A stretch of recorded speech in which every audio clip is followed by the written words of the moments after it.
রবীন্দ্রনাথ, বিভূতিভূষণ এবং মনোজ সেনের নানান গল্প আমরা প্রায়শই কম বেশি পড়ে থাকি। আর সেই সব গল্প মানে হাড় হিম করা সেই সব ভৌতিক গল্প নিয়েই তৈরি হচ্ছে ছবি ভূতপূর্ব। সম্প্রতি হয়ে গেল ছবির ট্রেলার লঞ্চ।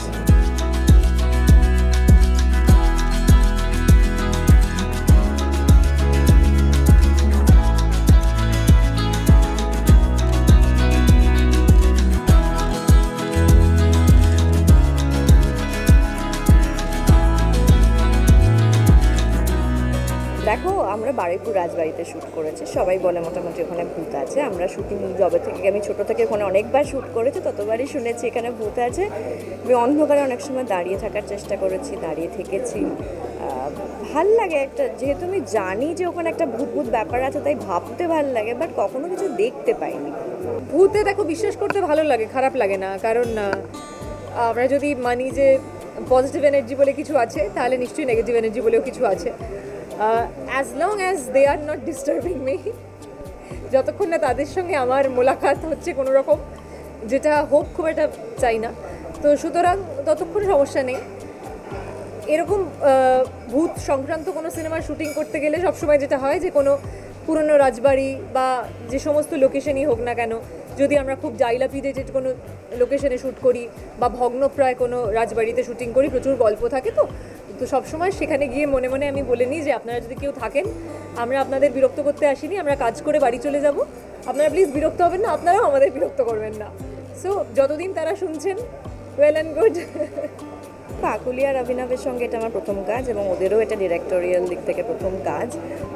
খুব ভালো এক্সপিরিয়েন্স হয়েছে, কারণ নতুন ডিরেক্টরদের সঙ্গে কাজ করা অনেক সময় অনেক রকম প্রবলেম হতে পারে, বাট ওদের সঙ্গে আমার মিটিং করেও মনে হচ্ছিল যে খুবই ক্লিয়ার ওরা কী চাইছে। আর ক্ল্যারিটিটা থাকলে কী হয়, কাজ করতে অনেক সুবিধে হয়। বিকিদাও ছিল আমাদের ডিওপি, ওর সঙ্গে প্রথম কাজ আমার দারুণ লেগেছে। বিকিদা অনেক সিনিয়র ডিওপি, বাট খুবই ভালো লেগেছে, প্রথমবার কাজ করলাম। আর সুহত্রর সঙ্গে আমার এটা ফার্স্ট কাজ, তো খুবই ভালো একটা এক্সপিরিয়েন্সের মধ্যে দিয়ে গেছি। বাংলা সাহিত্যের ভূতদের নিয়ে আমরা গল্প বলবো আমাদের সিনেমায়, এটাই আমাদের মেন। একটু নতুনভাবে, একটু অন্যরকমভাবে, একটু বেশি ভয়ঙ্করভাবে। গল্পগুলো সবার খুব জানা, সবারই জানা গল্প। সেটা হয়তো কোনো কোনো গল্প আগে পর্দায় অনেকবার হয়েও গেছে। প্রথম গল্পটি যেটা মণিহারা, সেটা তো হয়েও গেছে, বাট আমরা আমাদের পারসেপশন দিয়ে চেষ্টা করেছি নতুনভাবে করার। গল্পটা তো আর চেঞ্জ করতে পারবো না, সেটা আমরা চেঞ্জ করিও নি, কিন্তু মানে যখন হয়েছিল তার থেকে এখন সময় কাল এই পরিস্থিতিতে দাঁড়িয়ে অত পুরোনো দিনের একটা গল্প তৈরি করা, সেটা আমরা চেষ্টা করেছি, এবং তিনটে গল্পকে একসাথে বেশি একটা নতুন কিছু গল্প ক্রিয়েট করার চেষ্টা করেছি, যেটা আমার মনে হয় দর্শকদের ভালো লাগবে। আমরা সবাই এটাই চাই যে এত কষ্ট করে এই কাজটা করেছি, এবং খুবই ইন্টারেস্টিং একটা কাজ। আমার মনে হয় আপনারা যদি হলে এসে সিনেমাটা দেখেন, আপনাদের ভালোই লাগবে, কারণ সাহিত্য নির্ভর গল্প তো খুব কম হয়, সিনেমা কম হয়, এবং অ্যান্থোলজি আরও কম হয়, ছোটো ছোটো তিনটে গল্প। তো আমার মনে হয় আপনাদের খুব ভালো লাগবে, এবং তার উপরে ভূতের, তো আমার মনে হয় আপনাদের ভালো লাগবে। আপনারা প্লিজ হলে এসে সিনেমাটা দেখবেন। অনেকটা সাইকোলজিক্যাল, তো কোথাও গিয়ে যদি আমি ভাবি যে এখানে কিছু আছে, বা কোথাও গিয়ে যদি শুনে থাকি যে এখানে একটা কিছু মানে তোমার ভূত সংক্রান্ত কিছু আছে, অশরীরী কিছু কোনো গল্প আছে, তখন এটা সাইকোলজিক্যালি মনে হয় তাহলে কি গা ছমছম করছে, তাহলে কি ওইখানে আওয়াজ হচ্ছে, তাহলে কি ওখানে দরজায় টকটক হচ্ছে।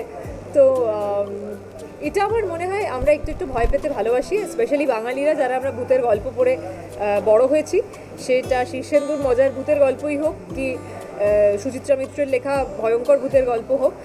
মানে একজন সুগায়িকার সঙ্গে সঙ্গে উনি ভয়ঙ্কর ভূতের সব গল্পও লিখেছেন। মানে আমি মনে আছে সুচিত্রা মিত্রের একটা গল্প পড়ে আমি দুরাত্রি ঘুমোতে পারিনি ছোটোবেলায় আর কি। তো সুতরাং ভূতের গল্প আমরা পড়তে ভালোবাসি, ভূতের সিনেমা দেখতে ভালোবাসি, এবং আশা করছি ভূতপূর্ব মানুষ দেখতে পছন্দ করবেন।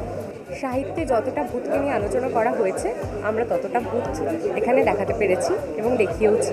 আমার মনে হয় জোর করে কিছু মানে বেশি কিছু করতে স্বাভাবিক, আমাদের একটা বাউন্ডেশন রয়েছে যেহেতু সাহিত্য নিয়ে কাজ, কি তাও তার মধ্যে থেকেও আমরা চেষ্টা করেছি যতটা সম্ভব ভয় দেখানো সম্ভব। অ্যাকচুয়ালি ভূত তো একটা অনুভূতির ব্যাপার, ভূতকে তো সবসময় চোখে দেখা যায় না, সেটা একটা এনার্জি, সেটা ফিল করতে হয়।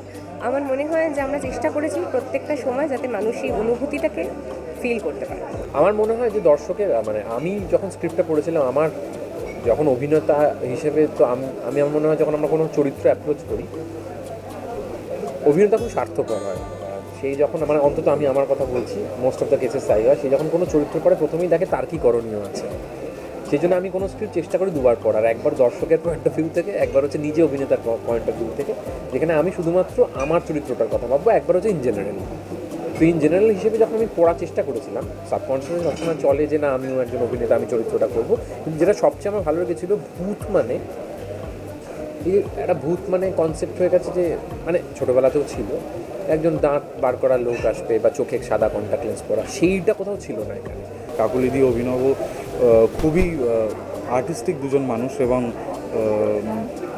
যা হয় নতুন ডিরেক্টররা না অনেক সময় খুব মাইক্রো ম্যানেজ করতে গিয়ে ব্যাপারটা খুব ঘেটে যায় আর কি।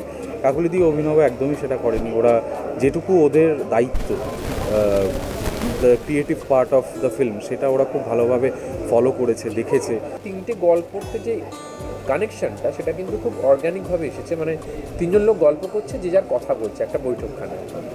তারানাথের বাড়িতে তিনজন গল্প করছে, গল্প করতে করতে ব্যক্তিগত কথা থেকে ওটা উঠে এসেছে। তাই আমরা দর্শক হিসেবে যখন ছবিটা দেখবো তখন কিন্তু আগের মুহূর্ত মনে হবে না যে পরের মুহূর্তে কিছু ভয়ানক ঘটতে পারে, যেটা আমার মনে হয় ব্যক্তিগত জীবনের মধ্যে অনেক হয়। মানে খারাপ উদাহরণ দিচ্ছি, যে লোকটা সকালবেলা বেরোয়, কয়েকদিন আগে আমার বন্ধুর বাইকে পায়ে অ্যাক্সিডেন্ট হতো, সে কিন্তু জানে না যে সেদিকে তার অ্যাক্সিডেন্ট হবে, সে হয়তো কিছু করেনি, সে তার লেন দিয়েই যাচ্ছে, হঠাৎ করে পাশের গাড়িটা একটু চেপে দিল। এই যে একটা অঘটন ঘটা, আমার মনে হয় ব্যক্তিগত জীবনে আমাদের অঘটনটা সবসময় ঘটে চলেছে। আমার মনে হয় একটা ছবি সময় নিয়ে তৈরি হওয়া খুব প্রয়োজন, যেটা আমাদের মানে বাংলা ইন্ডাস্ট্রি এখন প্রায় বন্ধই হয়ে গেছে। মানে 1-2 মাসের মধ্যে ছবি শুটিং হয়ে পোস্ট হয়ে রিলিজ হয়ে যায়, সেটাও দেখেছি আমি। কিন্তু এই ছবিটা আমরা গত অক্টোবর শেষের দিকে শ্যুট করেছি, একটা দীর্ঘ সময় ধরে শুটিং হয়েছে, পোস্ট প্রোডাকশন চলছে। একটা ভূতের ছবির দরকারও, কারণ ভিএফএক্সের কাজ থাকে, মিউজিকের কাজ থাকে, সাউন্ড এবং ক্যামেরার প্রচুর ব্যাপার থাকে। তো সেটা যে সময় নিয়ে তৈরি হয়েছে এবং ফাইনালি গিয়ে মানুষ দেখতে পাবে, এটা আমার খুব ভালো লাগছে। দেখো, আমি অভিনেতা হিসেবে ভূতের গল্প আগে করিনি, তো সেটা আমার প্রথম একটা এক্সপিরিয়েন্স বলা যেতে পারে এই কাজটা করতে গিয়ে। এবং যে গল্পটি করছি আমি, শুধু আমার গল্প না, যে 3টে গল্প আছে প্রত্যেকটি গল্পই খুব প্রচলিত গল্প, মানুষ পড়েছে, শুনেছে। তো সেইখানে দাঁড়িয়ে এবার প্রথমবার মানুষ দেখতেও পাবে। যদিও মণিহারা, তান্ত্রিক, মাথু পাগলির গল্প আগে লোকে দেখেছে, শিকার গল্পটি হয়তো মানুষ আগে দেখেনি। তো এইটা প্রথমবার আমরা এই 3টে গল্পকে একটা নতুন সুতোয় মুড়ে একই একটা ছবির মধ্যে এনেছি, এবং সেটা খুব সুন্দরভাবে মানে গল্পটাকে বুনন করা হয়েছে বলে আমার মনে হয়। ভূত আপনি কি দেখেছেন? ভূতে কি বিশ্বাস করেন? এই নিয়ে নানা মনের নানা মত। তবে ভূতপূর্ব এমনই এক ছবি যেখানে উঠে আসবে এই রবীন্দ্রনাথ, বিভূতিভূষণ কিংবা মনোজবাবুর নানান গল্প, একেবারে হাড়হিম করা গল্প, এবং অনেক সময় মনে হতেই পারে আমরা নিজেরাই বুঝি প্রত্যক্ষ করছি ভূতেদের। দেখতে থাকুন মিউজিক বাংলা, এনজয় সারাদিন।